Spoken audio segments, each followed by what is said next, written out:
Just a few short days ago, players of Warhammer 40k on Tabletop Simulator, an online client that allows players to create mods and load their own assets in order to play games online, logged in to find that the largest Discord community for the entire game had unceremoniously disappeared. The reasons why lie within a tangled web of server mismanagement, disinformation, illegal online selling, and women's suffrage. So let's dive into it. What's up, folks? Welcome back to TacticalTortoise. My name is Trevi, and if you've seen any of my content before, you may know that I really like Tabletop Simulator Warhammer 40k. I use it as a visual aid for my rules and tactics videos. I also use it to test new game formats and army builds before bringing them into a video, and I even run a competitive circuit that revolves entirely around online play. I'm a huge proponent of the tool as a way to both onboard and retain 40k players in the tabletop game, who can use it to learn the game and test out new units in a digital format before spending their hard-earned doubloons on expensive toy soldiers. It's really sort of a democratization of the game, allowing people to interface with the Warhammer tabletop experience without necessarily needing to venture out and assemble a community. It's helpful both for players who don't yet know what their local community looks like, and for players who may not have one, simply because they live in remote areas or areas that don't have an otherwise thriving tabletop population. Now, while the online 40k community is distributed around numerous smaller Discord servers focusing on various formats of play, my own TacticalTortoise server included, these all orbited around a central hub server, the TTS Warhammer 40k server, or as it was colloquially known, the Big TTS server. This enormous Discord community boasted almost 100,000 members and featured competitive ranked play for both Warhammer 40k and other games, as well as ongoing narrative campaigns and crusade leagues. The server featured sections for members to get involved in the community, learn how to use Tabletop Simulator, as well as find pickup games and play online. But on Thursday, July 3rd, 2025, this monolith of an online community disappeared without a trace. Many players were confused. Some thought they had been banned from the community or accidentally kicked for inaction, and none of the server rejoin links were working. This immediately spurred waves of conjecture and a little bit of disinformation. As the message spread, some players misinterpreted it as other online communities or tools being taken down, reporting that mods had been delisted and multiple servers were under attack. Now, to my knowledge, none of that is the case. As far as I know, only the Big TTS server was the only community that was hit, and none of the mods or downloads that it had listed were impacted at all. Fortunately, in order to clear up all of this confusion, the server admin quickly took to the community subreddit to inform everyone what happened, posting somewhat vaguely, "We regret to inform that our beloved Discord server has been targeted by a group of users abusing the report function in an attempt to shut it down, and were successful. These actions stem from ideological differences and disagreements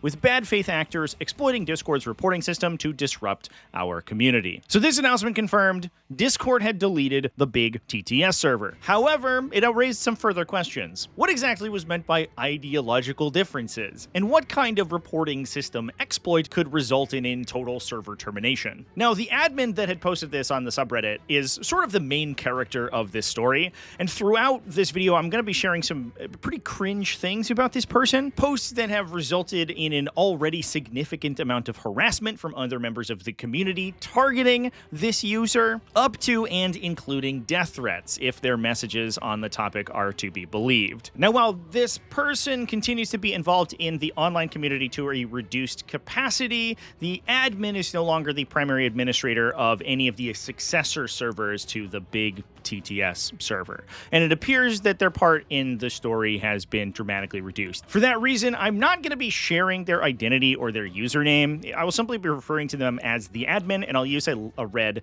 cover to cover up their user identification information. It should go without saying, but do not search this person's identity out and seek to harass them any further. Continued antagonism does nothing to help the community recover and rebuild from this. Now, for a little bit of background on the server and the TTS mods themselves. Years ago, when I first got my start in online 40K during the heights of the pandemic, the Tabletop Simulator mods were available in a download mod pack called the Battleforge. This was mostly a collection of assets that needed to be unzipped into the correct folder in the TTS files on your hard drive. If you watch some of my original Tabletop Simulator tutorials from years ago, I actually described this procedure in detail. The process wasn't super complicated or technical, but it was kind of annoying, and it certainly was a barrier to entry for new arrivals. Since then, the community has largely transitioned to easier mod management tools that have more active support. The Battleforge mod pack unfortunately ended up with some files that were out of date and that players could no longer access. Now, the Battleforge was a collection of models, assets, and tools that was developed by a pretty widespread group of volunteer modders. Many of the included visual assets, such as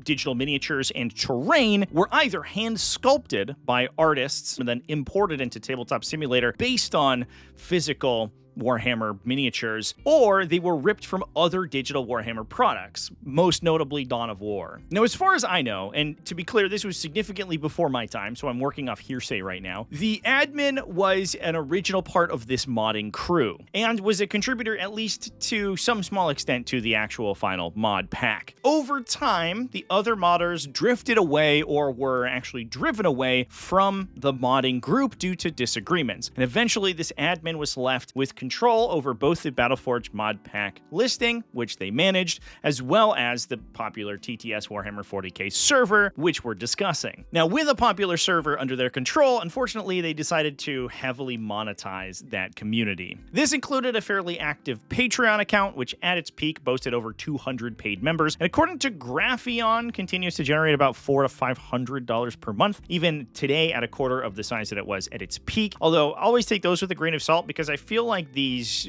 estimation tools always overestimate income, so that might not necessarily be accurate. The server also featured Discord memberships that granted access to paid features, such as curated game finders to find people to play with who are separated from the normal population, as well as paid narrative events. From what I understand, any organized narrative play within the big TTS server was done behind this paywall, and other attempts to organize any form of narrative campaign or event was actively dissuaded by the admin and the server's moderation team. Now, I want to make clear that the Tabletop Simulator mods themselves were not being monetized in this way. They were always freely available for download off of their GitHub page.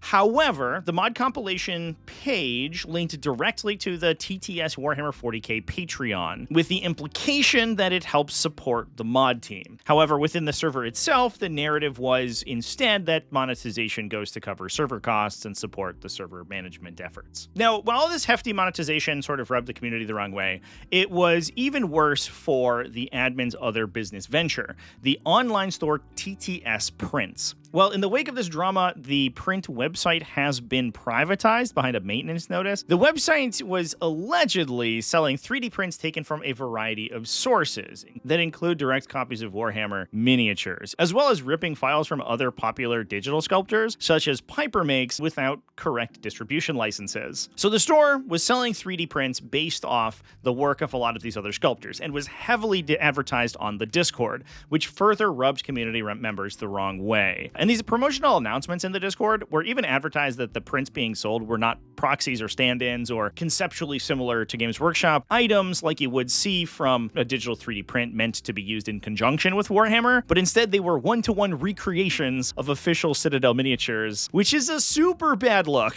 regardless of how you spin it. But an even worse look is the admin's behavior on the server itself. By all accounts, they were infused by the divine power of pure Discord mod energy, wielding a ban hammer like every single minor disagreement was a nail, and even in some cases banning active mod creators who were contributing custom model sculpts to the community for disagreements over the game's lore. This was further compounded by a consistent trickle of racist, sexist, and homophobic comments, including repeated use of the hard R, and not even in like an accidental Linus Tech Tips kind of way, as well as the F slur in public posts, and levying transphobic threats to ban users users that had trans propaganda in their user profiles. You can stack upon that heaping dumpster fire a healthy dose of pure, uncut incel shit, culminating most recently in a post iterating a belief that women should not possess the right to vote, which is one of the most batshit insane takes I've ever seen in my life. As a result of these interactions, the server exuded kind of a distinct aura of terminally online loser energy.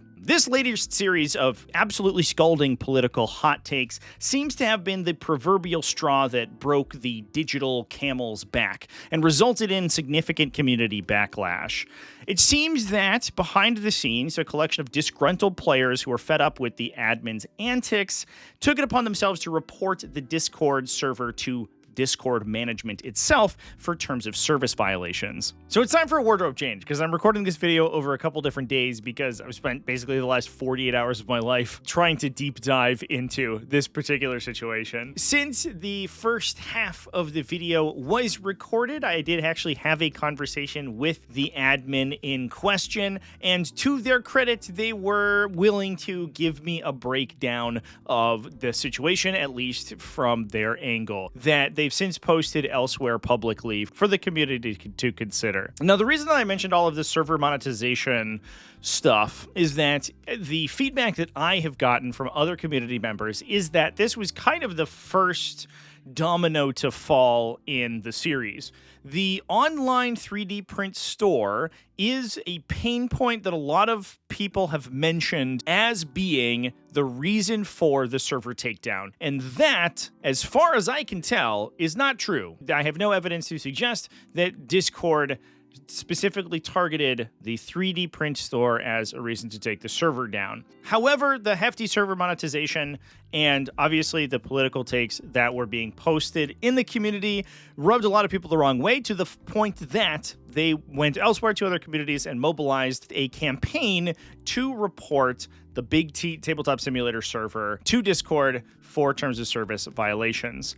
Now, this mass reporting resulted in a flurry of TOS violations being received by the administrator. Now, I am not privy to exactly what was received. As far as they have told me, the TOS violations that Discord reported were specifically for Tabletop Simulator mods. These were specifically for posts that were publicly shared and pinned in threads where new players could go and download mod packs and mods on the Steam Workshop that would facilitate Warhammer play. Allegedly, those were all of the TOS violations that were reported in this instance. Now, in the past, the TTS Prints website that was selling 3D prints had been DMCA claimed by artists and by other users. However, that was in the past, and those issues, according to the admin, had been resolved. Listings were taken down or were reworked to the satisfaction of offended parties.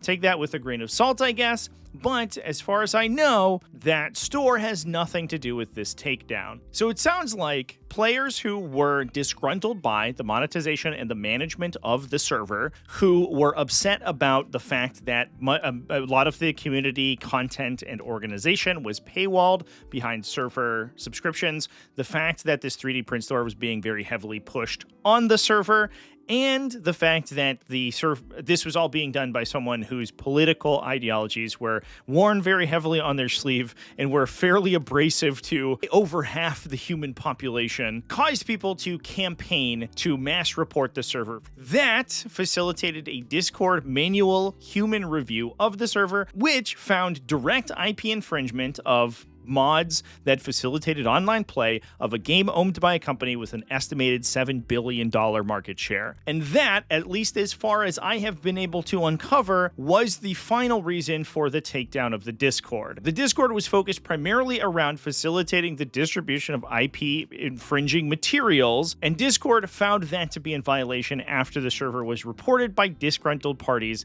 who were probably upset for an entirely different reason. Now, a big question from around the community was whether or not this was a targeted takedown mandated by Games Workshop or any of the other IP holders whose IP was being infringed on by these Tabletop Simulator mods. Well, Games Workshop has acted in the past to ban mods enabling online play. Since over the pandemic, online Warhammer absolutely exploded, it seems to me that the community and the IP holder have kind of existed in this state of a begrudging symbiosis. While that could change any time, it doesn't seem like action is being taken by Games Workshop against the online community. I have even heard through the grapevine that Tabletop Simulator play is actively used by Games Workshop's internal playtesters to facilitate balance changes, so there's even an incentive for them to keep the service around. Although, take that with a heaping grain of salt. That's mostly hearsay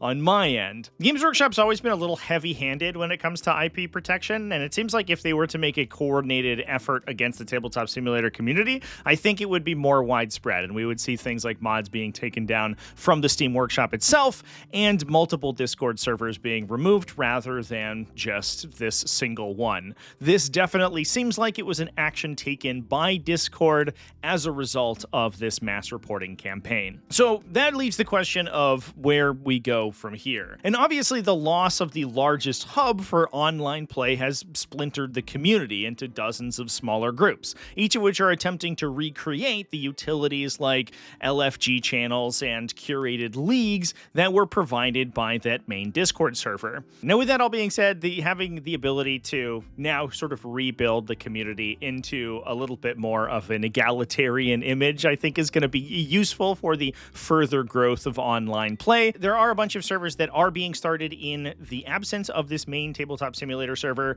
First of all, I do want to say that the original mod team of the large Tabletop Simulator server has created a new one with most of the original moderation team returning. Obviously, I would be remiss if I didn't mention my server as well. That's a good place to find games, and I run constant events that are focusing on competitive play. I'm even launching a free grand tournament next week that will help introduce the influx of new community members that we've had to the server since this whole drama went down. I'll post links down in the video description both to the server and to that event listing if you're interested in joining that one. There is also talk of some more casual events, things like Crusade Leagues, starting up and being run by the community. Lastly, the modding community and players who were actively updating the game files and creating new mods and tools to play have assembled and created their own central hub server. This one is more of a collaborative effort between dozens of mod and tool creators, as well as event and community organizers from a bunch of different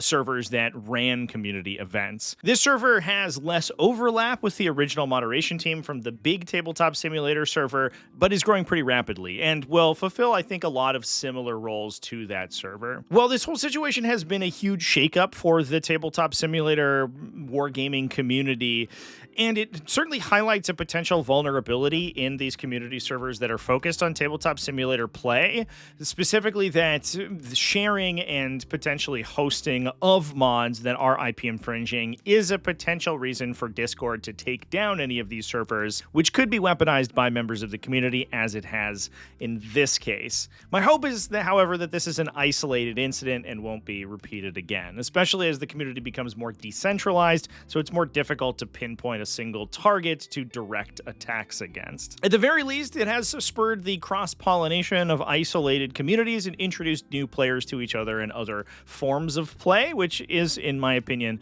a positive thing. And again, I don't know if the character of that original server was necessarily that healthy for the community, especially as Warhammer in general is being introduced to and trying to court a wider and more diverse community of people. But that's everything about this Tabletop Simulator community drama. Thanks for watching all the way to the end of the video. Remember to keep it classy, folks, and have happy wargaming.